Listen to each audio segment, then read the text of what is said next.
My first introduction to sort of controlling my own income and my own hours was my first paper round. Newspapers are heavy. When you've got like 30, 40 newspapers in a bag, it's really heavy. And I remember there was a kid on another estate who also did the paper round because we all went to the same shop to collect our papers, the same newsagent to collect our papers. And we'd come out of the shop and he'd get on his bike with his papers and whiz off.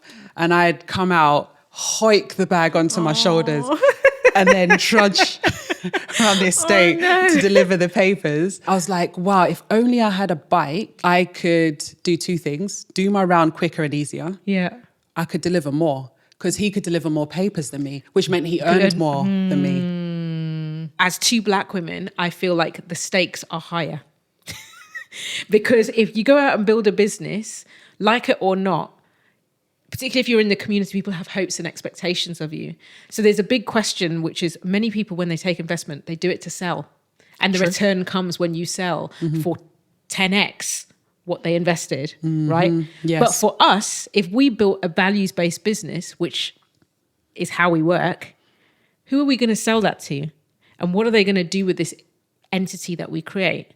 And what would it mean for our community? Black people need to learn to have radical entitlement about money in the ways that other people never question their worth. So entitlement can be a bad thing, but it can also mean I value myself. Roots and rigor, rigor and flow. Roots and rigor, rigor and flow. Roots and rigor, rigor and flow. Rigor and flow. So this episode, we're diving into investment, the investment space, and what it means to be business owners. It's episode 14. Welcome back. Yes.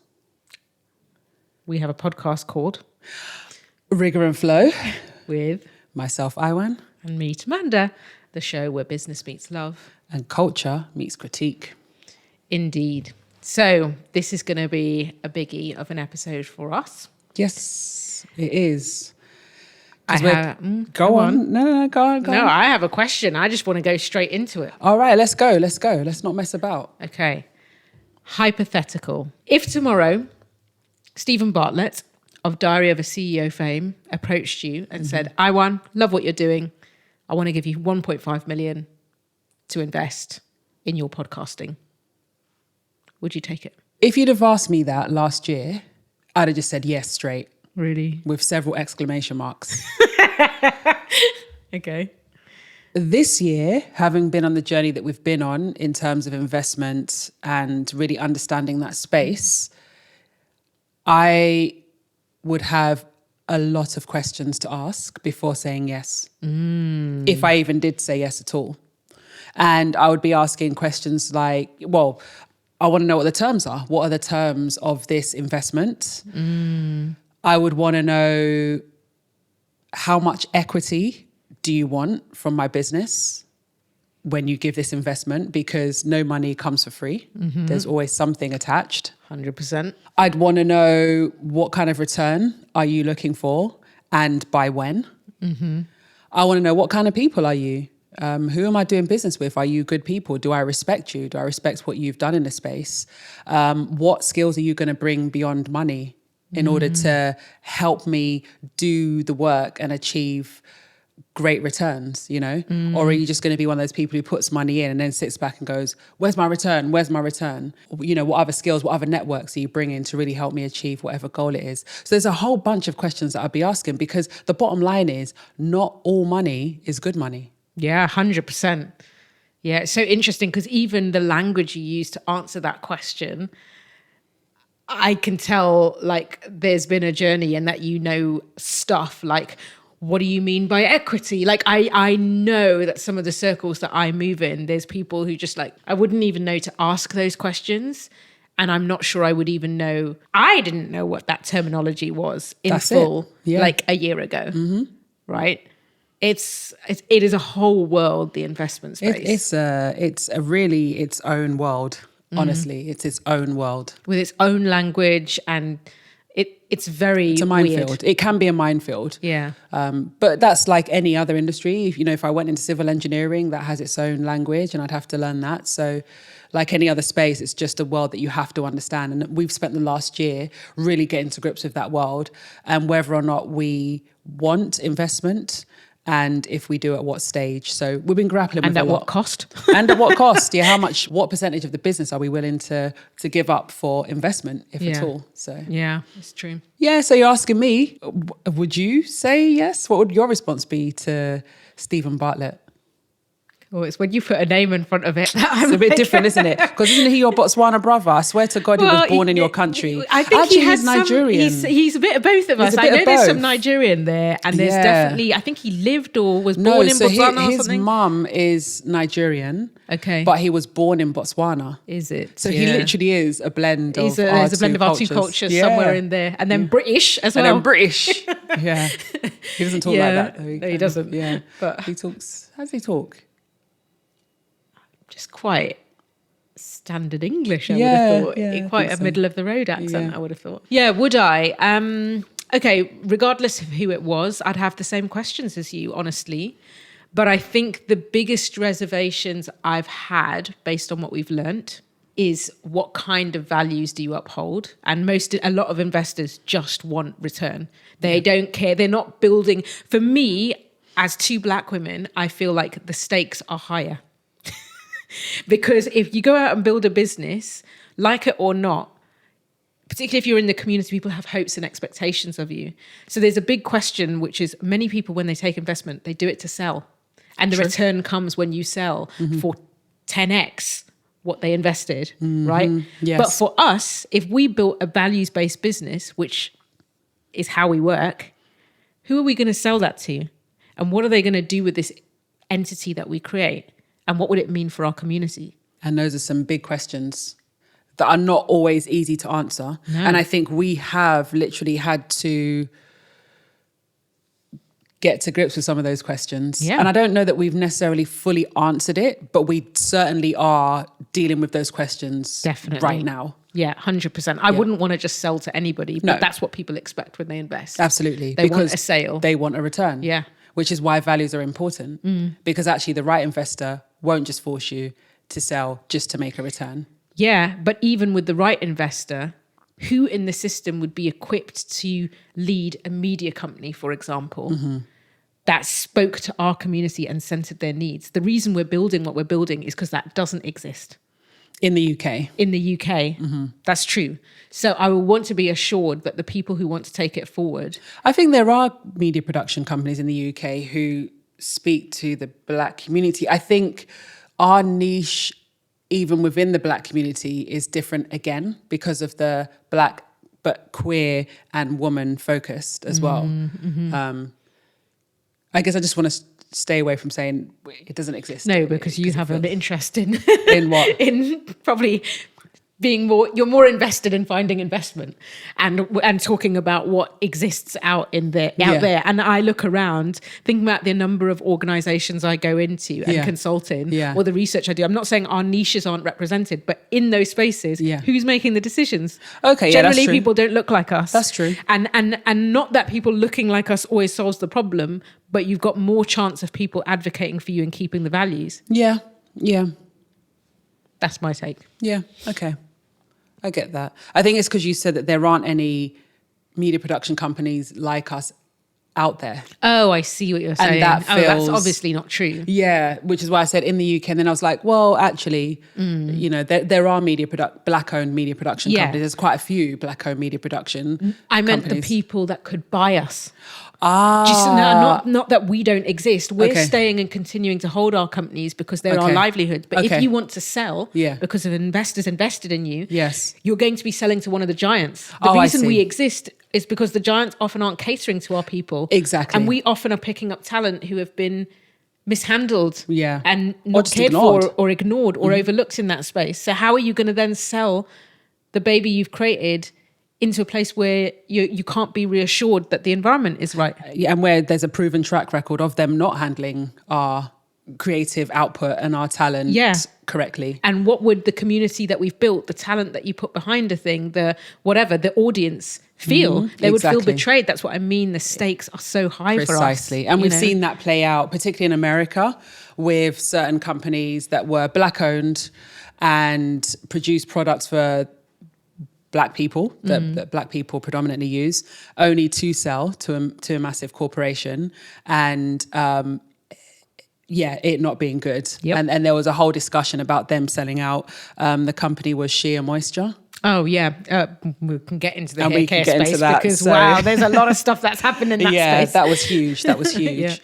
But yeah, so this episode, what are we talking about? So this episode, we're diving into investment, the investment space, and what it means to be business owners, and considering that. Yes. And the place I want to start is your journey into business and entrepreneurship, because this is all new for me, and it clearly isn't for you. It's been a lifelong thing. So how did you decide to get into business, and who were your early role models? So there's two women that immediately spring to mind. And the first is my grandma on my mum's side.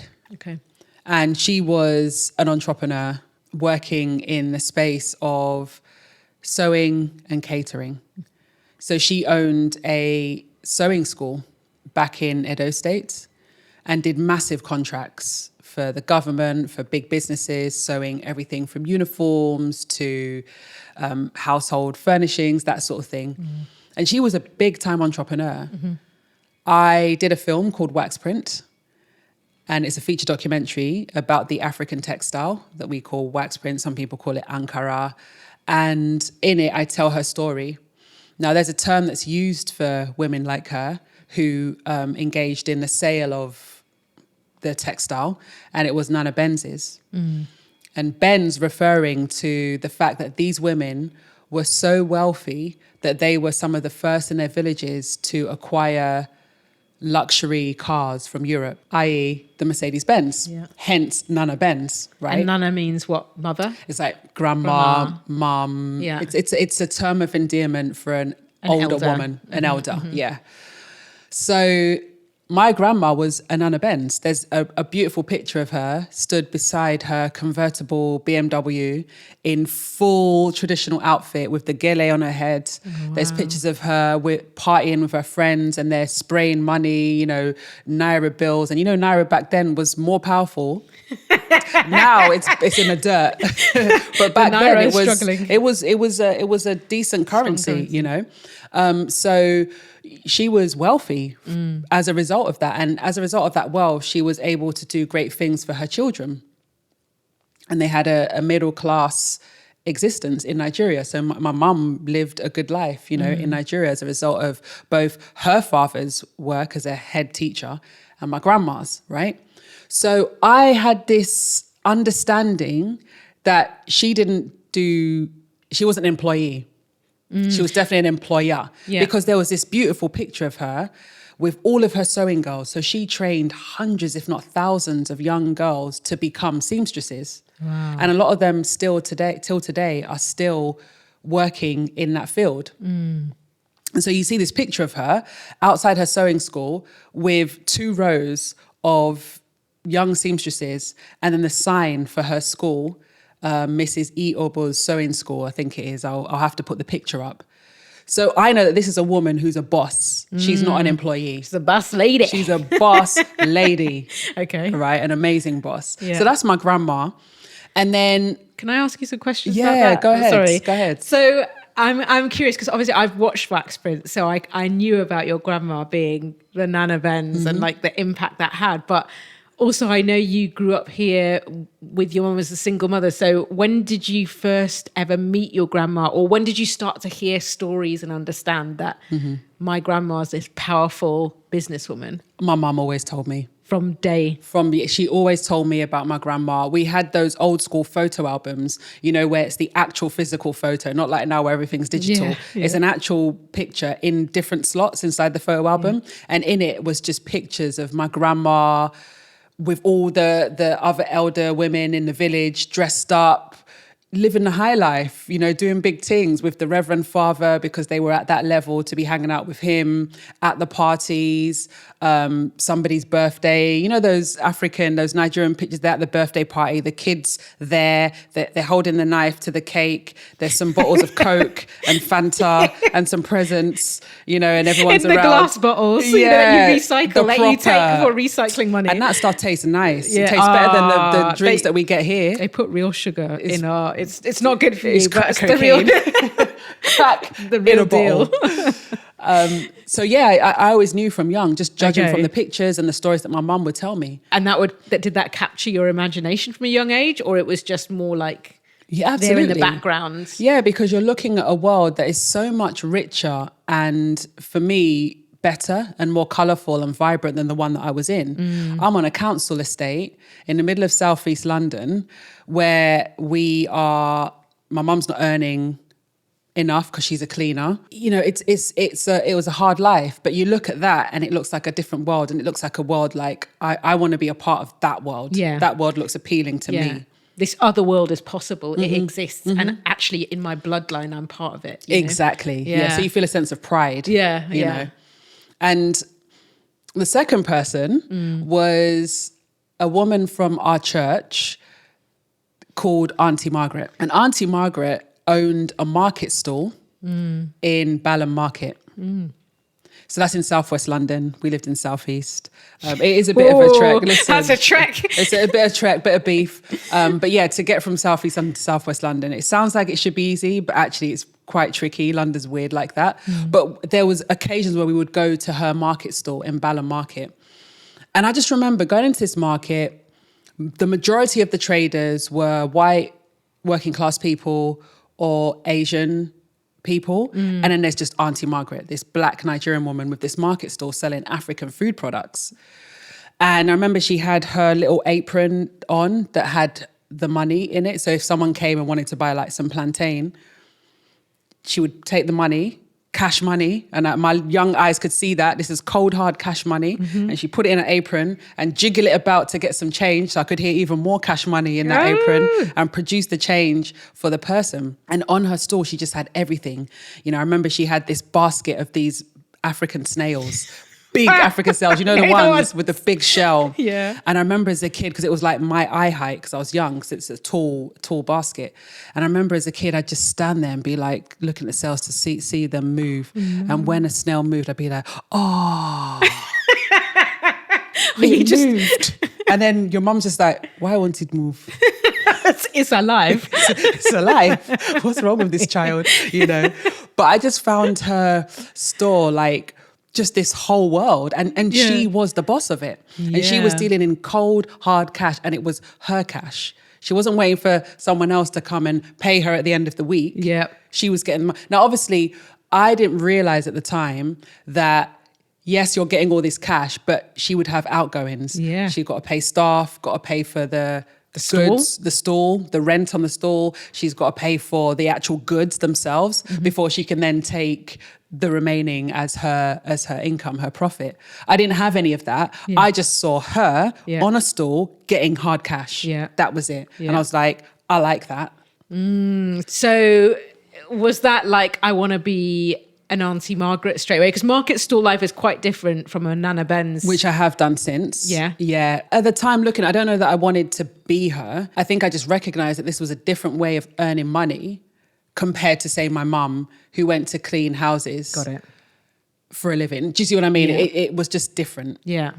That makes sense. It seemed more alive somehow. Yeah. How did you get from Auntie Margaret and your grandma to being a business owner? When did you first start thinking of yourself as a business owner? My first introduction to sort of almost controlling my own income and my own hours, I think is more the thing, was my first paper round. And I could deliver the papers when I wanted, as long as they went out at some point in that day, because it was a daily paper.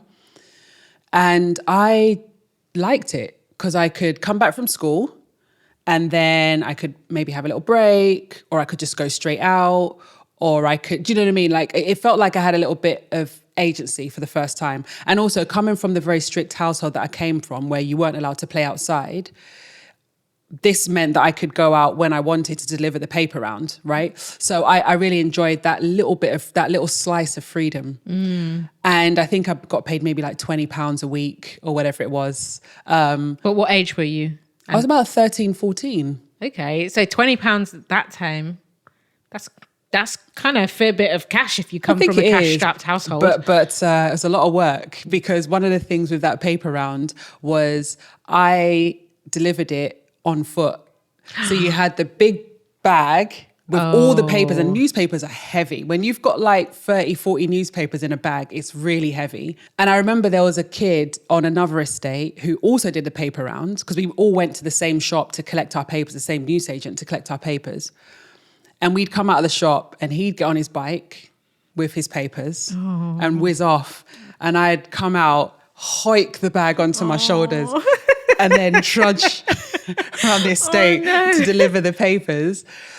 And I was like, wow, if only I had a bike, I could do two things: do my round quicker and easier. Yeah. I could deliver more, because he could deliver more papers than me, which meant he earned more than me. So I was already doing those calculations of how to increase how much money I earned. The only problem was I was in a household with a mum who was like, girls shouldn't ride bikes. It's rough. Also, what if you get knocked down by a car? It's dangerous. There were so many things around having a bike. Because in my head, I was like, what if I save up my money and buy a bike? But the fact is, even if I bought a bike, there's no saying that I would have been allowed to use the bike. I'd have probably been told to return that bike. Yeah. You know? Yeah. So my ability to earn was kind of capped on a lot of fronts. But it's such a really, as you were talking about it, I was like, this is such a great case study of how systemic injustice works. Because it was like, okay, I know he's also working class and he's on an estate next to you, but he's got a bike. It's kind of like a middle-class kid having a bike. He's got all this ability to move through the world with so much more ease. And then it happens that it's actually your gender difference and probably a little bit of your mum's cultural conditioning. And fear. And fear, definitely. And desire to protect you. That means you then can't access the same opportunity. Yeah, and get like £40 a week or whatever it was that he was getting. £30, £40 a week. Yeah. Yeah. Did it ever cross your mind? I mean, I guess you couldn't have got a bike anyway. Did it ever cross your mind to try and get a bike? Or I was always plotting really? how to get a bike, how to borrow one and ride it quickly without my mum knowing that I'd been on a bike. There was so many ideas going through my head, because that paper round was a lot. Yeah. You know, sometimes when you come from an African household and you get a job, we have these cultures where everybody thinks your money is my money. So did your mum ever try to like take some of the money that you earned or make you contribute to electricity, or did you ever get that? I don't know that I did, but I do have recollections of my mum certainly taking money that I received from like presents and stuff, and like I'd save up money in my bank account, and then it'd be like, yes, we needed to do something, and then next thing you know, your money, and you'd be like, so you're gonna pay me back? And then they're looking at you like, pay you back for what? I brought you into the world. The gaslighting. I was like, okay, they said we brought you back into the world. Some of them go, pay you back for what? And they act like they never took the money. Oh no, that one is a thing as well. Yeah, that is a thing, but it's more like, you know, I'm not paying you back. Are you going to pay me back for all everything I've done for the you? so yeah, money's such a weird one. The Aiwan I know today is actually a business owner. So how did you get from that paper round, that light bulb going off for you to today? I think for me, I knew that I didn't want to be like the adults that were in my life at the time. I didn't want to live my life the way they lived them. And I don't mean that in any sort of denigrating way. It's just that the adults in my life were highly educated, all of them. My mum, my stepdad, my aunties and uncles at church, I'm talking about, these are guys who've got their graduate degree, they've got their masters, they've got a PhD. Some of them have 2 PhDs, 2 masters. Some of them have got postdocs. These are ridiculously intellectual, highly published people from back home. And then they came here, and then because of the system and the way it was and the way it looked down on our qualifications, looked down on us, they often found themselves in jobs where they were way overqualified with often white people with significantly less qualifications in charge of them. And no matter how hard they tried, they couldn't progress because of things like systemic racism, right? Which back then were just very obvious. It was just like, you know, you're not getting the job because your face doesn't fit. We don't employ people like you here. End of story. It was just very, very blatant.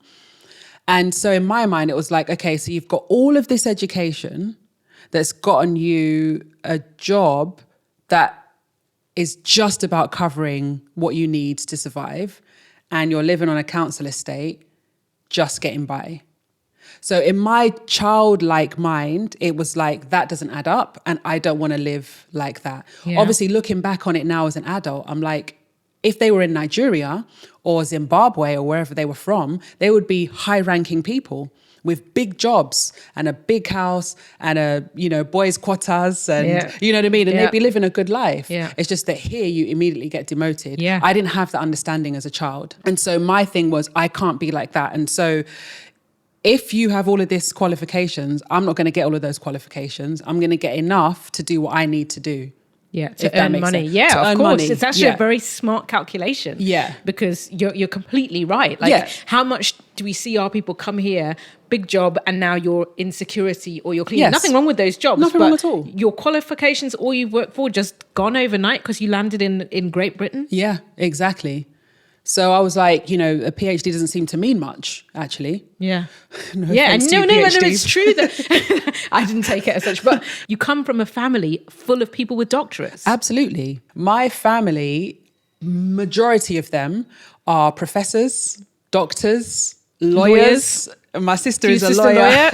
You know, like these are very, very professional people. So I'm not knocking it at all. Yeah, but it is a smart calculation for a kid to have done, because it basically, you understood at some deep level that this system is not fair to people like me. So why jump through these hoops to end up barely scraping a living? Exactly. And if I am going to get an education, then I want it to be something I love, so that at least the journey of getting the education is one that I enjoy. Because another thing I saw is, it was almost like, just be a doctor for a doctor's sake, be a civil engineer for civil engineering, just do it because that's the thing that gets you money. So I watched a lot of my friends and certain olders that are a bit old. They're not like my mum's age, but you know, that gap where it's like, maybe they're like an older brother 18, or 21, do you know what I mean? And they're making their decisions, and they're choosing to do these courses and hating it. And then living a life of misery. You can see it in them. They're not happy, but they're going through the paces to do what their mum and dad wanted them to do.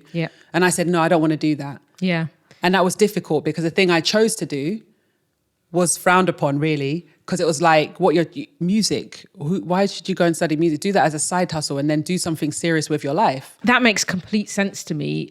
You decided to do music, and from there you've been really entrepreneurial with it. So how did that bit happen? I think it happened weirdly quite naturally, because if you do music, there's not really any jobs that you're going to walk into.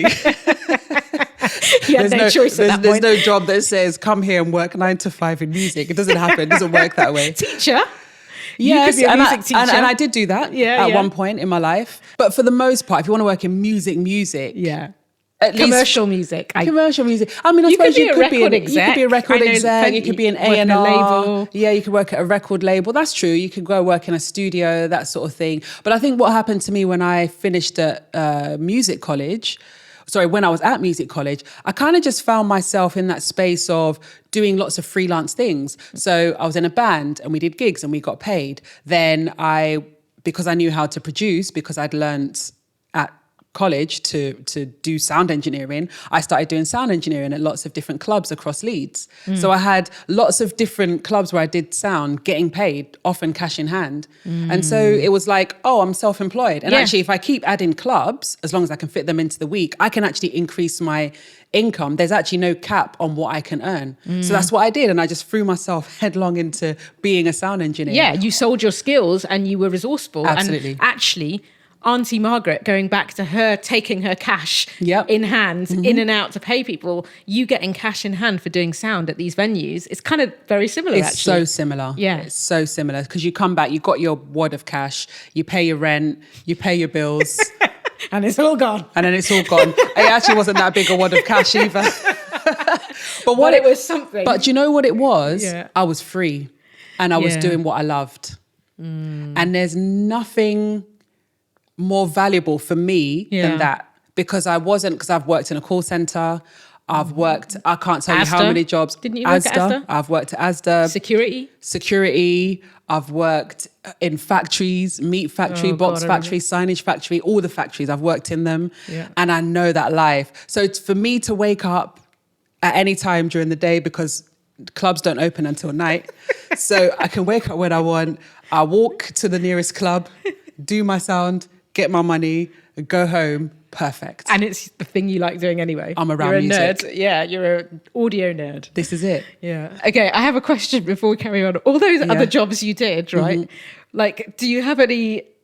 Were they just awful? Like, I find it hilarious imagining you as a security guard. I was I know you great security guard. What made you good? And I was great. just great. Just great. Where were you a security guard? I did security in quite a few places actually. And I had my little Leeds City Council badge. Oh yeah, I did. Security. No, it wasn't council security. You get your badge. I don't know about the world of security. You get your badge from the councils. They manage it's like licensing. It's like accreditation. Yeah, no, it's like a licensing. Oh. Yeah, you get your security badge from the council. Damn, the council will make money out of anything. Oh, they will, absolutely. So how does the license work? Oh, I can't really remember, but I know you had to fill out a form, you had to go through some training, and then you submitted it all plus your training certificate, and then they gave you a badge and it had a number on it, and that was your security licensing number. So that was how it was back then. So yeah, I was security. Did you ever have to get into rough and tumbles and tussle with people? Well, you know, I at one point I worked at White Rose Shopping Centre as a security guard. I really loved my uniform. Yeah, I bet you loved it because you love uniform. The dyke in me was happy. Because not only did I have the uniform, which was a lovely forest green blazer with some grey trousers and a white shirt. And the white shirt had those little lapels there. So I felt so like powerful and wonderful. And then I had all my accoutrements. You know, I had my walkie-talkie with a little earpiece. And I had all, my little notepad, and it went in a little pouch there on the side. What do you do with a notepad as a security worker? Oh, you have to write down your routes. So you go on your little, what do you call it? Is it like, what's that thing that security guards when you walk your patrol? Patrol. So you patrol different sections. So in the White Rose Centre, there was like the North Mall, the South Mall, East and West Mall. And you got assigned to a different bit of the thing, and if you did your patrols, I think it was like once every hour, and then you wrote down on your what your patrol was. do you know what I mean? And obviously, White Rose Shopping Centre is in a part of Leeds that's a bit rough around the edges, so it attracted scoundrels and scallywags.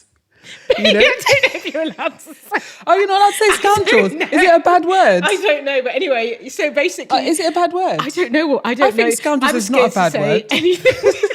We have to look it up and figure out what the etymology of scoundrels. Okay, so anyway. There were people there of disrepute.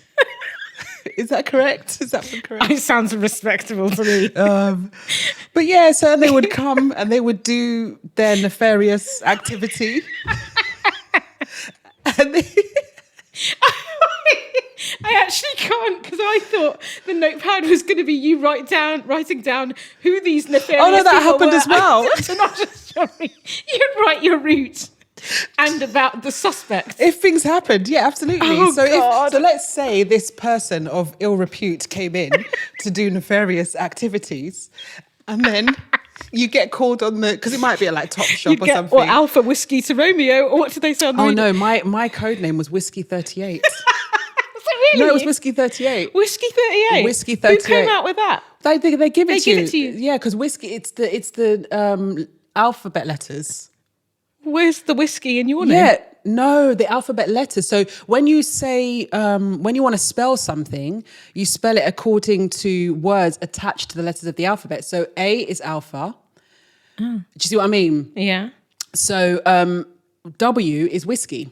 So my code was W38, but on the radio you say whiskey 38, so you can definitely know who you're talking to. Okay. So like I Lima see. is L. Okay, F got it, is got it, got it, got Foxtrot. it. So it's, do you see what I yeah, mean? yeah, I see what it's you're saying. about Okay. the spelling. So I was whiskey 38, and you'd get a call on the radio, you know, control to whiskey 38. There's two, whatever. It's just idiots, whatever. There's two people, you know, who've taken something from Topshop or whatever the report was.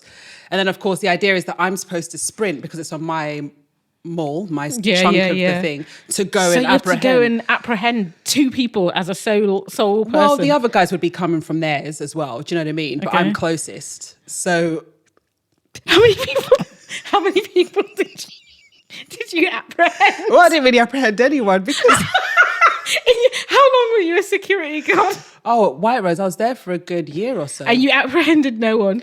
Oh, no, I'm not going to go running. I can't come and die for Topshop or the White Rose Centre. Thank you, I'm so glad. I was like, no, I would run a little bit. I'd run a bit so that I could sound out of breath on the walkie-talkie. But you fully intended never to catch them. No. Oh, that's hilarious. So I can get shanked. I'm not trying to get No, stabbed. for No real. way. Hey, half those people were probably doing crimes of survival. Maybe not in Topshop, but Topshop, I I'm not imagine sure. were there people Claire's stealing accessories. Oh God. That's not survival. That's just That's fucking not survival. beautification. But were there the kinds of crimes in like supermarket shops for basics? Yeah, there would Like be stuff nappies. like that. Yeah, there'd be things like that. But yeah, I didn't run for any. Well, I ran a bit, but I didn't fully You ran for the performance. for the performance. Yeah, But mostly you like, there can was you do the impression of what you did on the whiskey 38 in pursuit.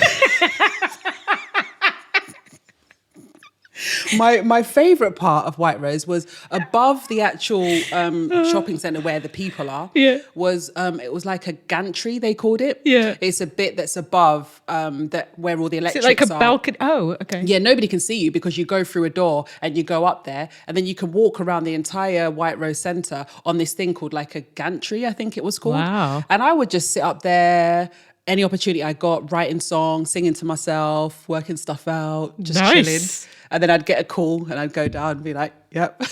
Look busy, look like you're apprehending. That part. This is so enlightening because what people may not know is that Aiwan is a massive fan of SWAT. this show called SWAT. I love SWAT. And you basically want to be in SWAT. And Yes, I do. You love their uniforms. They have these weird weapons and round the corner guns. They're not weird weapons, they're innovative weapons. They can see through buildings to see the heat pattern and see if there's people in the building. They've got round the corner guns. They can do all sorts of stuff. Look, innovation and weaponry are not words I want to hear in the same sentence. Anyway, I'm now sort of understanding a bit more about your psychology. Now I've heard about your security backstory. But we digress. We digress. So what about you? We run two businesses together. What's your journey to entrepreneurship been like? It's an interesting one because I definitely never had any aspirations like you did of being a business owner. What I did have was a desire to have my freedom and not be told what to do. So I think that always kind of played out. So I can't even say that as a kid I was out there like attuned and I had a role model and I looked for it. But my family were around me and that probably most influenced how I saw myself. Okay.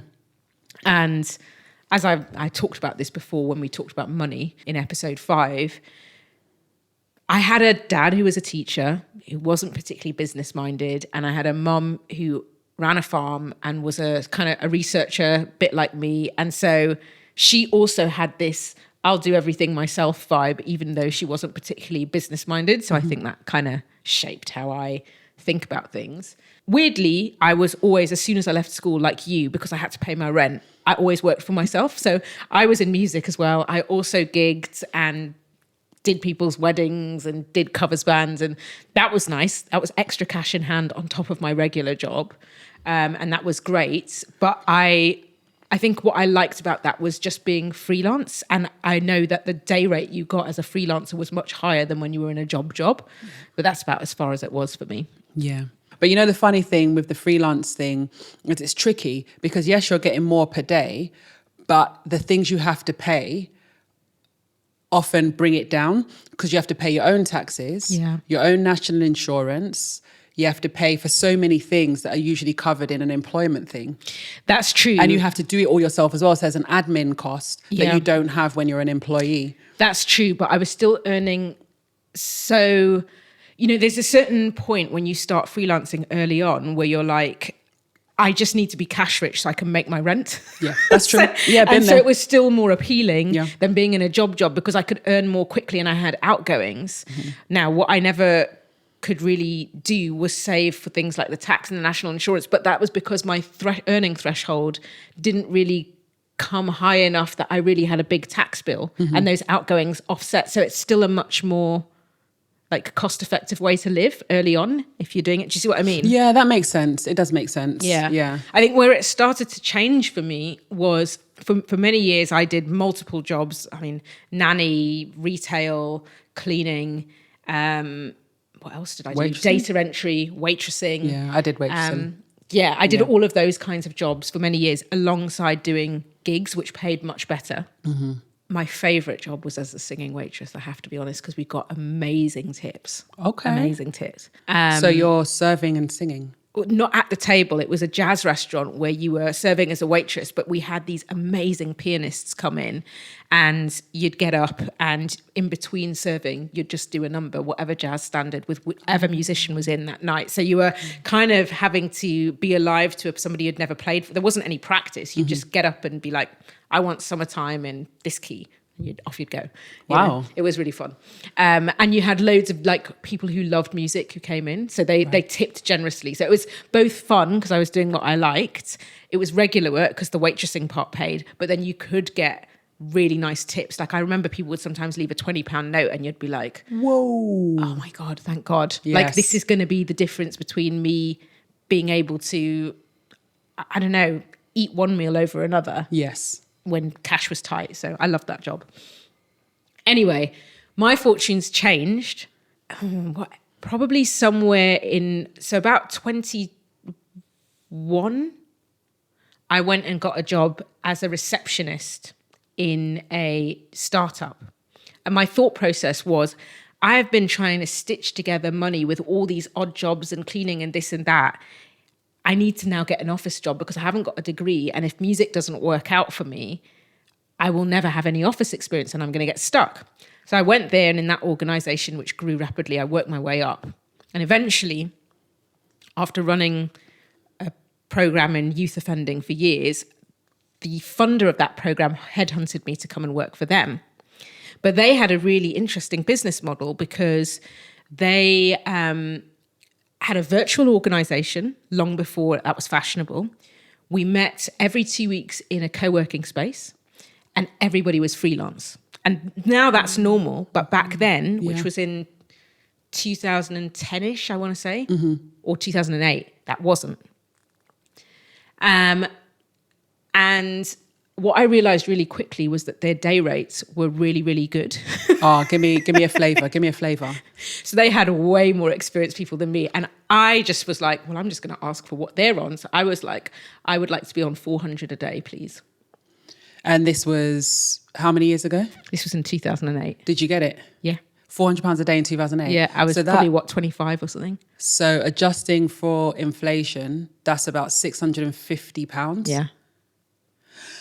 It was a heck of a lot of money to be on at 25. That is a lot of money. Yeah, and I remember that the director of that organisation was kind of like, we want her on board, but semi-resentful, probably knew at that age I shouldn't have that. But I was like, I'm doing my purpose in becoming an administrator in a music company and a multimedia company was that I want to keep doing music, right? So I was like, I'm not going to go here and then not be able to do music. So if this facilitates my music, great.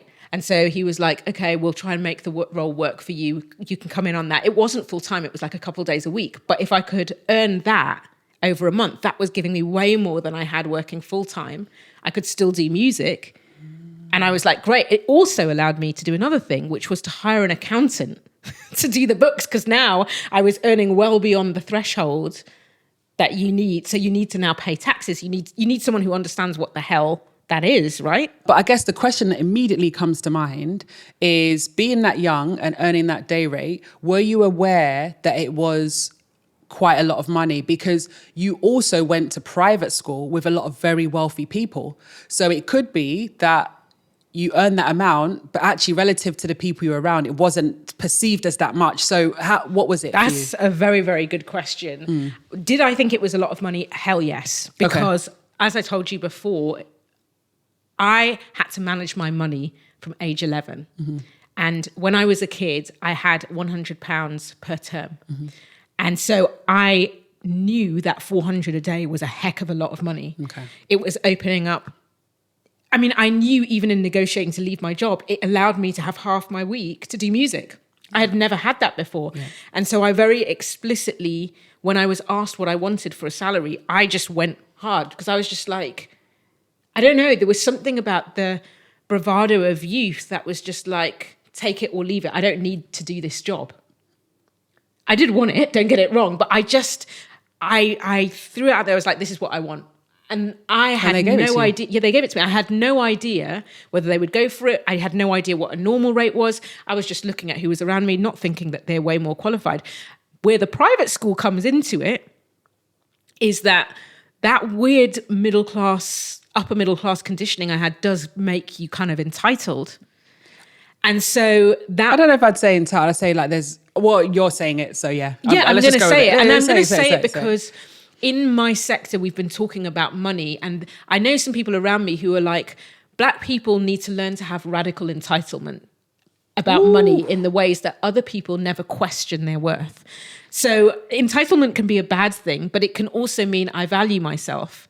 So I do think there was a bit of that conditioning, because you've got to remember, I had peers at school who were getting £300 per month for pocket money, plus also being given daddy's credit card. So all I had understood at that point in my life is money is clearly a construct, because I have people over here in this posh school who see £300 or a meal at the Oxo Tower for 150 per plate as spare change.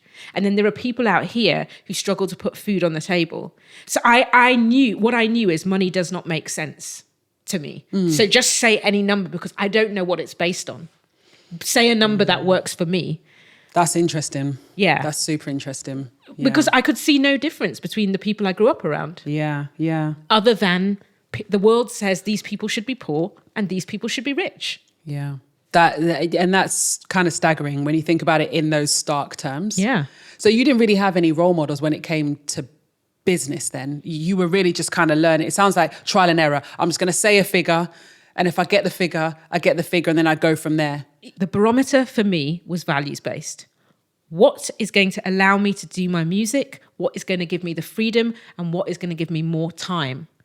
Obviously, I was young, so I didn't realize that they were eventually going to try and bring me in full-time and on a contract, which is much less lucrative. And that is what eventually happened. I also didn't realize that people had other nefarious agendas in bringing me in there. And so there was probably something a bit weird about the whole thing anyway. But it was kind of mind-blowing. And what I noticed about it was, because I took on an accountant at that time who was a white man, when I told him my salary, there was this whole weird interaction where he was like, what do you do? How are you earning that much? Oh, wow. Yeah, he really, and I remember his job as an accountant was to ask me what I do and who my clients were, which I had explained, but he's just kept asking more and more questions about who and why. And I remember at the time feeling really offended and feeling like, who the hell do you think you are to ask me how and why and where I get this money? And I remember thinking, does he think I'm a sex? Look, what is it he thinks I'm doing? And you never got to the bottom of that with him. Was it like one of those things where it's like, oh, we need to check for money laundering and stuff like that? It wasn't. In hindsight, or did it feel different? No, in hindsight, it probably was. But all I felt was something was off. And the truth is, something was off, because I was getting that money by. You wouldn't ask a white man who turned up with that day rate, how did you get that money? So there was a set of assumptions about you're this age, you're this race, you're this gender. How are you getting this money? That I think led to greater scrutiny. But probably in hindsight, he was also just covering his back. It was just it was weird. I wasn't the person I am today. And also it's during a recession. 2008. That's true. So people are actually losing jobs and losing money. Yeah. And here's you Young, entitled little shit. earning money. A stupid amount. That part. Yeah. I mean, I stayed in that role for 18 months, of which they quickly transitioned it into a full-time role that wasn't as lucrative. Of course they were gonna. Of course. I was too young to see those things coming, but... Okay, so getting back on track, we obviously are... It's meant to be here talking about investment. You've obviously successfully run your music and your media company, but what was the point at which investment became a thing for you to consider? I would say it was definitely around the time that I met Eric Collins, who we spoke about in episode 5, if I'm not mistaken. And he is a venture capitalist, a VC investor, and the founder of ImpactX, which is a VC firm. And I met him when I was working on his podcast. So we were building the prototype or a pilot episode for his show. And he came to me. And at that time, I'd never met anyone quite like him. And so I didn't fully understand really what he did. I just knew the term that he's an investor because I didn't have any model of what that actually meant. But one of the things that really intrigued me about him was that he was a black gay man from America, so he's an African American, and he just had this passion for black women in business. And he was all about championing black women in business and in that space and actively hiring and investing in black women in that space. Now, having done the work we've done over the last year, I now know that it's actually very rare for black women to get investment of that VC nature. So now looking back, I'm like, oh, that was huge. He really believed that black women were the future, particularly for the black community. And I'd never really heard it articulated in that way with such a sort of care and compassion and a strong belief that backed what he was saying. So I was like, okay, I'll produce your pilot podcast and I'll listen to the people that you're going to talk to on the podcast. And there was lots of insights there. There was a lot of things I didn't understand. There's a lot of acronyms. It's a lot of sort of ways the industry worked that I just couldn't get my head around in terms of the way money flowed through it and the way returns were calculated and equity and what that even means and so on. So there was so many terms that I just didn't understand, but I appreciated being in his presence. So that was my first understanding that while I don't understand the details of what you're doing, I think this might possibly be something that I could be interested in and maybe look into. How did you get from that seed working with him planted to thinking, okay, I run AiAi Studios, investment is something that I might want to pursue? With AiAi Studios, which is our media production company, the way it was at that point that I met him, it wasn't a business. In a way, it was me really as a freelancer and a couple of other freelancers around me. I'd gotten to that point through bootstrapping, like literally just hard work, trial and error. No one in my family ran a business in a way where I could see the inner workings and the operations. I'd heard of my grandma. I knew she ran a business, but what the day-to-day was like to do that or how you build something like that, I didn't know. So much of it was trial and error. I made a lot of mistakes.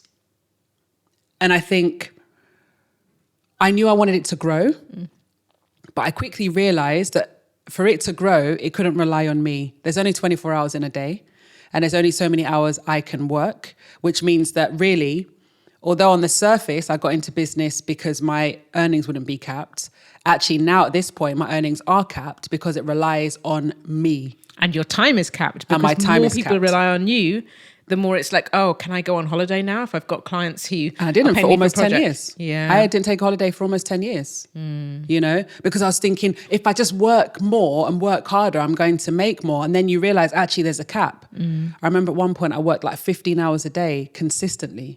You can't keep doing that. How long are you going to do that? It's you like, can't. well, then suddenly I'm asking myself a question, well, then how do I grow beyond this? You know, and I started to really ask those questions. And how do I make my money work for me?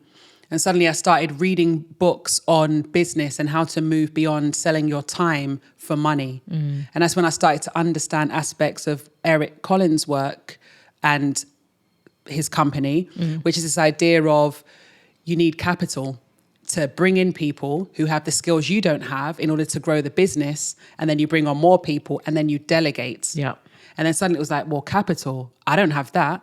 Yeah. Well, then maybe if I work harder, I can get the capital to invest in the business. But actually all that ends up happening is you work in the business, not on the business. Yeah. You're just grinding away and your head's down, just trying to work. You can't see a strategy. Yeah. You're not talking to anyone. Yeah. You know what I mean? You're making the connections that you need to grow the Yes, business, right? 'Cause exactly. there's a whole network of people that you need to connect with and players you need to do the deals with. That Yes. if you're stuck doing the production or managing the output, you can't do that. Which I was. I was just trapped, honestly. For many years, I was trapped. But I knew then, having spoken to someone like Eric and seen what I was doing in my business, that something had to change. What had to change and how did you unlock that? It took a really, really long time. I had to change some of the systems in the business, some of the operations. I had to bring a couple of people in. So I brought in like a production assistant. I started farming out some of my editing work to editors and so on and so forth, so that I had a bit more time to think about the actual business itself. And so bit by bit, I started to understand I had to let go. That was the biggest thing, is just letting go and letting other people do things, which is hard when you're, you know, quite a detailed, maybe a bit of a perfectionist, I might say, to let other people do the work, because they don't do it the way you would. They're doing it great, but it's not the way you would. So you have to let go. So that was a big part of the psychology of growing the business. That's totally true. And in a way, I feel like I've seen some of that journey, and we're still in this stuck challenge constantly of managing how you manage your client work, what you outsource to a team. When we first were working together, it was still the case that a lot of what you were doing was in your head and nobody else knew how to do it. Yes. And so I remember there were loads of early conversations when I was coming into the business and when we brought in operations support of, well, what is it you actually do? Let's write it down. Let's figure out who should do it. What's the ideal staffing structure and what would we need to do to grow from an investment point of view, right? All of that is a constant work in progress. Yeah, I would say it's been quite enlightening for me to be with you in the figuring out of some of that stuff as well, because I've worked probably in about 3 or 4 organizations, media production, food retail, social impact spaces that have gone through a growth journey.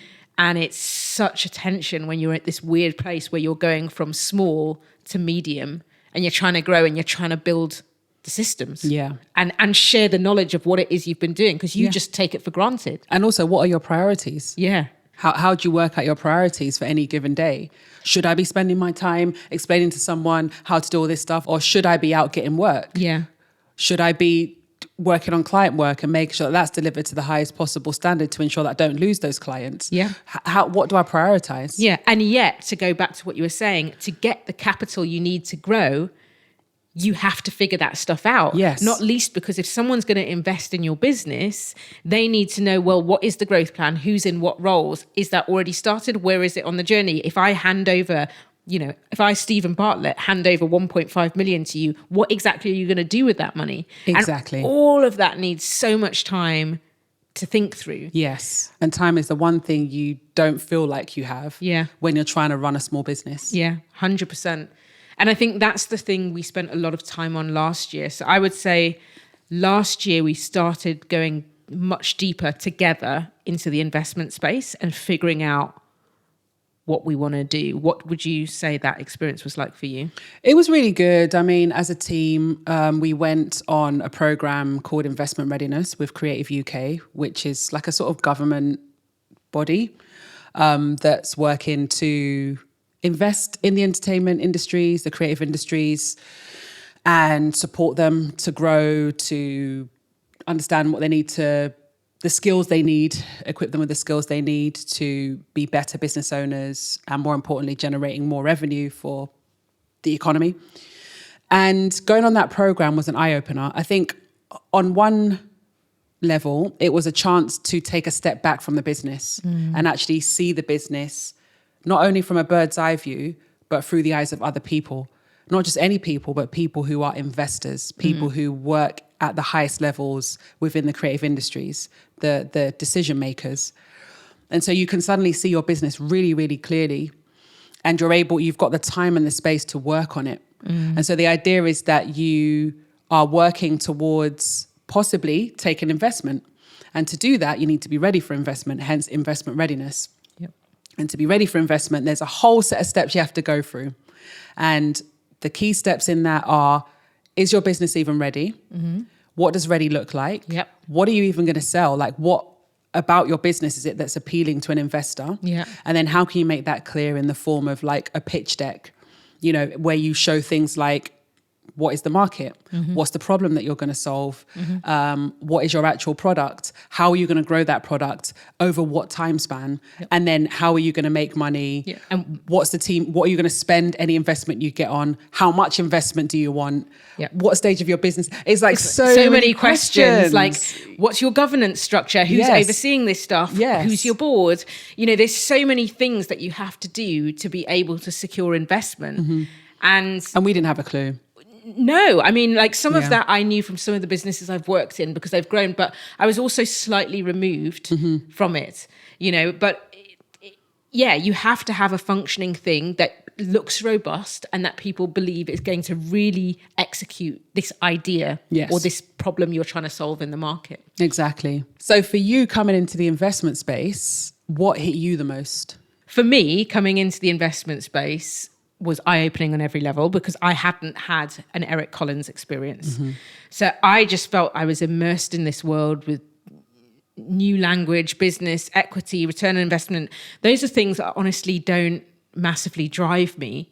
But the big thing, when it started to, click for me, I started realizing, okay, what is actually going on? Because I was doing market research for what we were proposing doing. And in the process, I started looking at who actually gets investment. And the stats are horrific. Like women get 2% of VC investment funding. And also like of all a lot the of funding. the grant funding and government funding that many people need before they can get investment ready. We get a stupidly tiny amount of the funding that's available. And then for Black women, in terms of VC investment, it's even worse. So 0.02%, I think it is, of Black women get VC investment. And in this country, in the UK, I believe in America, is it 0.0006 or something? So okay, I'm just going to read this stat. So I'm going to look at my computer here. But Black women entrepreneurs received only 0.0006% of the $424 billion in total tech venture funding raised. And that was in 2009. That was based on raised since 2009. Since 2009. And that was in a 2022 report. That's the kind of numbers we're talking about. As if 0.02% wasn't bad enough. Yes. You learn all this stuff and you suddenly see this open up. And then you're just like, for me, I'm somebody who looks at the world in a lens of injustice and equality as a sociologist. So that's when I really switched on. Okay, if we're not getting investment and we're not getting these same opportunities, what is that meaning for us socially, right? Yeah. So my big takeaways were around, there were two things. One part of me was like, God, there's no point even trying with this. Yeah, that's one of the things that hit me. I was like, that's like the lottery at that point.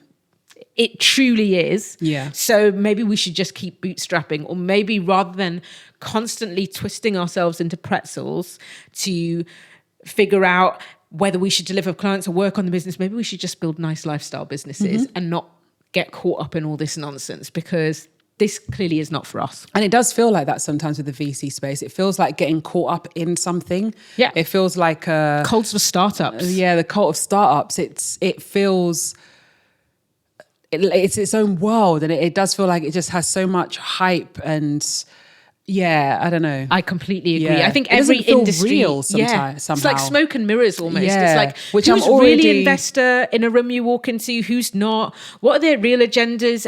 Is the business that's happening here just the business of showing up and looking like you're in a certain kind of space and you're a business looking for investment, or actually people doing transactions and business here? And it's hard to tell. Yeah. And I already work in an industry of smoke and mirrors. So I'm just like, do I really want this all over again? I don't know. So in the UK, there's only one Black women-led company in the last 10 years that's received VC investment, and that was Afrocenchix. And it was, you may know it, like Black women's hair product. Yeah, I've heard of them. Yeah. Found 2 Black women founders, one of which used to work in the same organization as I did. They were like big news in that space because it was so rare. And I think they raised $1.5 million or something. Unfortunately, and this goes back to what I was saying at the top of the episode, as time has gone on, I think they sold the business. I don't know the story and behind what happened in full, and what you can find online. You can tell people are having to be careful about what they say. But I know that one founder moved on and left, and the second founder did a public article in Black Ballad magazine about why they were now leaving the company after selling, because the company no longer stood for the values that they originally signed up to, which included making sure that Black women had access to safe, ethical, chemically safe hair products, right? Now, you have to read between the lines on that and say, okay, so when you sold, was it sold to a company that wanted to go for the cheapest possible thing, which included putting in chemicals that were not really good for us? And we know that black hair and chemical harm is like a massive issue in our community. And this is what I mean. Well, we talked about that in episode 11 of black hair and 100%. The impact of those chemicals on black women's, fertility and reproductive health. Exactly. So I'm thinking you're not saying all the story in this statement, but it's implying something's gone wrong. Yes. And this is what I meant when I said at the top, when you build and then you have to sell, the company can become something you don't even recognize. Yeah. The community who's been invested in supporting that journey all the way along are now buying into a product that they actually don't know what's in it anymore. So trust is gone. The trust is gone. But more importantly, serious harm can be done. Yes. And all that wealth that's been built up by our community now goes probably, I don't know who has the money to buy a business like that, but I imagine it's a big player. It's probably not going to our community. And for me, with business, I'm so big on black people building businesses where the wealth stays within the black community.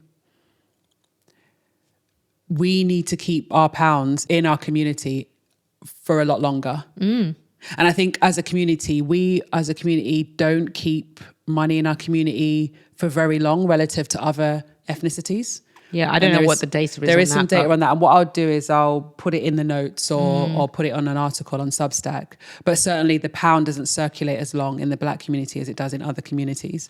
And so when we build businesses, while it shouldn't be a pressure on us to keep your business and do this and stuff, it's just, I feel like sometimes the same rules that apply to other people don't quite apply to us at this stage of where we're at. And actually we need more business and we need more wealth and more wealth creation and more jobs and people and us creating products that are safe for us, that work for us, because there's so little research done into our communities as it is. Products that are made for us are not made with our health in mind or our care in mind.